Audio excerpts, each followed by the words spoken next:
क्या जब आप छोटे बच्चे थे तो क्या आप भी हवा में लिखते थे या फिर कभी आप ज़मीन पे लिखते थे? अगर आपने ऐसा किया है तो ज़रा इसका कारण क्या है ये तो मुझसे सुनिए। हेलो फ्रेंड्स, स्वागत है आप सबका मेरे यूट्यूब चैनल पर। तो आप सभी को याद होगा कि जब हम छोटे थे तो जो बच्चे आज के करते हैं वही हमने भी अपने बचपन में किया है।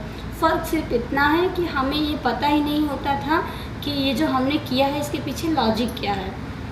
एक्चुअल में जब भी कोई बच्चा लिखना शुरू करता है तो हम उसको क्या करते हैं, आपने देखा होगा कि आजकल सीबीएसई स्कूल्स में एक विद्यारंभ संस्कार कराया जाता है जिसमें बच्चों को पहली बार अनाज के अनाज को फैला दिया जाता है और उसमें बच्चे को लिखने की प्रैक्टिस कराई जाती है।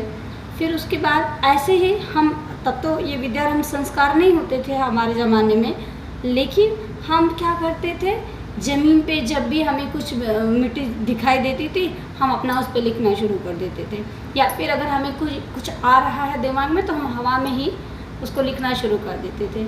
इसके पीछे का लॉजिक ये होता है ना कि सबसे पहली बात कि इस तरह से करने से जो उंगलियां हैं ये बैलेंस बनाना सीख लेती हैं और इससे साइकोमोटर स्किल डेवलप होती है। बच्चों के हाथ की उंगलियां जो हैं ये बहुत नाजुक होती हैं, लेकिन जब इस तरह से बच्चा फ्री राइटिंग करता है तो उसकी उंगलियों की जो मांसपेशियां हैं वो मजबूत हो जाती हैं। इसके बाद जब बच्चा पेंसिल पकड़ता है तो उसको पकड़ने में आसानी होती है।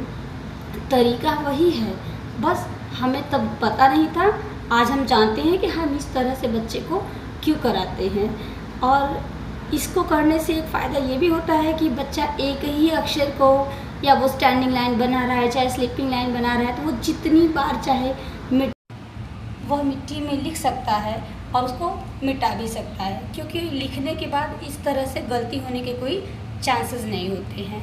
तो और इस तरह से जब बच्चा लिखता है ना तो उसको इंटरेस्ट भी आता है, क्योंकि उसे उसके साइज का, उसके शेप का कोई बाउंडेशन नहीं है कि कितना बड़ा लिखना है कितना छोटा लिखना है।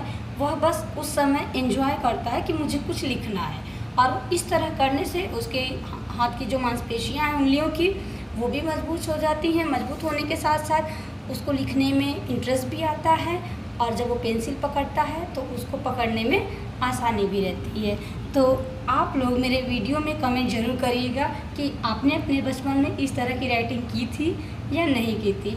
अगर किया है तो ज़रूर लिखिए, और प्लीज़ प्लीज़ प्लीज़ मेरे चैनल को सब्सक्राइब कीजिए जिससे कि मैं अपनी मंजिल तक पहुंच सकूं। वीडियो अच्छा लगे तो प्लीज़ लाइक करना ना भूलें। मिलते हैं नेक्स्ट वीडियो में, तब तक के लिए धन्यवाद।